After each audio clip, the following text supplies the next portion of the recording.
बिस्मिल्लाहिर्रहमानिर्रहीम अस्सलामु अलैकुम वरहमतुल्लाहि वबरकातुहू।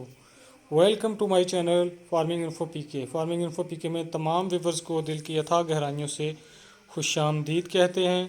तो दोस्तों, आज की वीडियो में पोस्ट करने का मकसद ये है कि मेरे एक व्यूवर ने कमेंट किया था कि बल्कि बहुत सारों ने कमेंट्स किए थे कि आप वैक्सीनेशन का मुकम्मल तरीका का।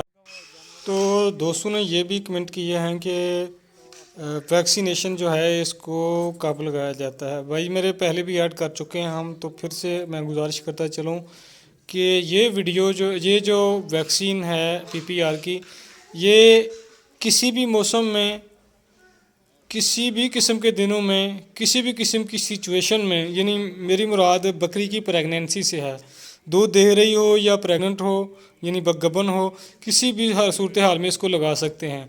हाँ, एक बात का ख्याल रखा जाए कि गर्मियों में अगर वैक्सीन करनी है तो आपको शाम के वक्त करनी पड़ेगी, यानी मगरिब के करीब, क्योंकि उसके बाद लो टेम्परेचर में जानवर का रहना ज़रूरी है, यानी कम दर्जा हरारत में माहौल में गर्मी कम हो। तो सर्दियों में तो आप 24 घंटे में से कोई भी टाइम मुंतखब करके उसको जिस तरीक़ेकार से हम यह वैक्सीन लगा रहे हैं इस तरह लगाई जाएगी। ये तरीक़ाकार हम आपको दिखा रहे हैं कि ज़ेर जिल्द कैसे लगाई जाती है।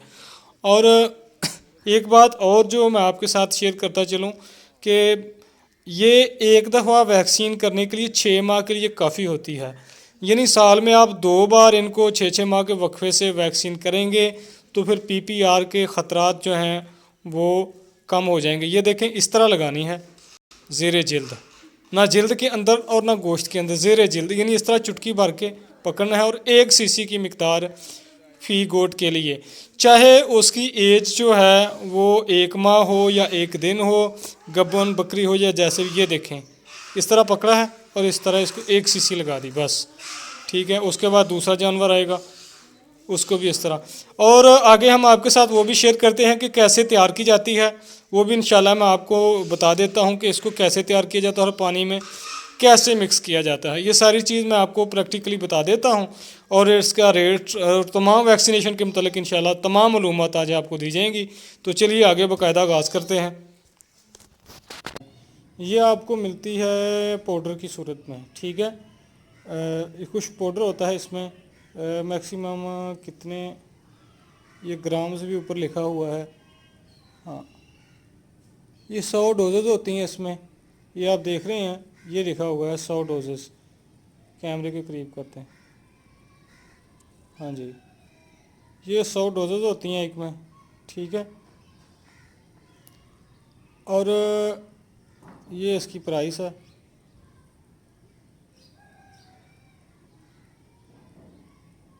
मैक्सिमम 2500 रुपये की है, ठीक है जी।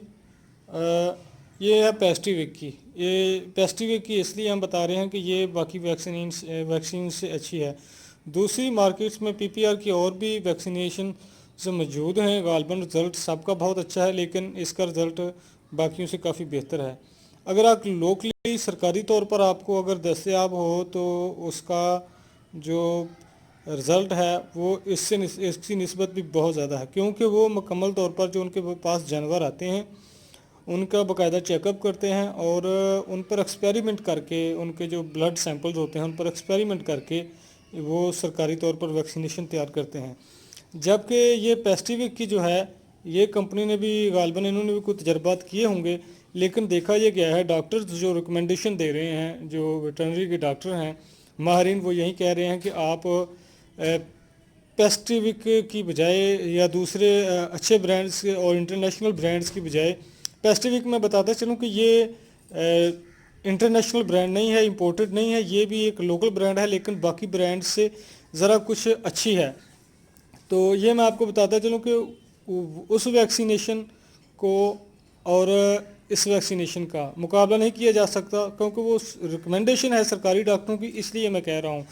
जबकि पेस्टिविक का रिज़ल्ट बाकियों से काफ़ी अच्छा है, लेकिन ये ज़रा महंगी है। वो सरकारी तौर पर अगर आपको मिल सकती है तो वो बड़ी आसानी से मिल जाएगी। तो अब चलते हैं जी, भाइयों ने पूछा था इसको मिक्स करने का तरीकाकार क्या है। आप पेस्टिविक की जब ये परचेज़ करेंगे तो इसके साथ स्पेशल एक वाइल मिलेगी 120 ml की या 100 ml की, जिसमें वाटर होगा इसमें मिलाने के लिए। उसमें से जस्ट आपने 2 सीसी लेना है और इसमें मिला के अच्छी तरह इसको हिलाने, शेकिंग करनी है इसकी।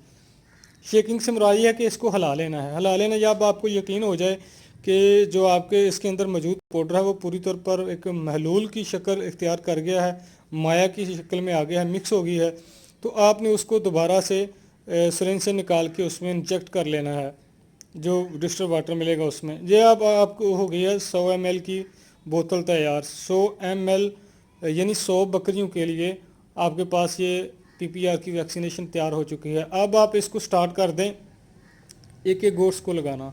हाँ, अगर आपने इसको सेव रखना है, आपके पास गोट्स कम हैं, आप आइंदा के लिए इसको यूज़ करना चाहते हैं तो भी आप कर सकते हैं। उसके लिए मैं आपको तरीकाकार बता दूं कि जब भी आप एक सुई जो जैसे जानवर को इंजेक्शन लगाते हैं, इंजेक्ट करते हैं वैक्सीनेशन, उस सुई को दोबारा उसमें नहीं इंटर करना। उसके लिए एक अलग से सुई यूज़ करें, उसमें वो सुई पक्की लगा दें, उसके थ्रू जब आपने सिरिंज भरनी हो तो निकाल लें, दोबारा वो सुई लगा लें जिससे आप इंजेक्शन लगा रहे हैं। दोबारा मैं बता दूं कि जिस सुई से आप अपनी गोट्स को इंजेक्शन लगा रहे हैं, उस सुई का यूज़ आपने दोबारा उस बोतल के अंदर नहीं करना अगर आपने वैक्सीनेशन को दोबारा यूज़ करना है। तो मेरे ख्याल से मैंने यही आइडिया शेयर करना था। वीडियो लंबी हो रही है, लंबी मैं करना नहीं चाहता था। गुजारिश है कि इसको लाइक और शेयर ज़रूर कीजिएगा सदका जारिया समझते हुए, ताकि दूसरे लोगों तक ये पहुंच सके।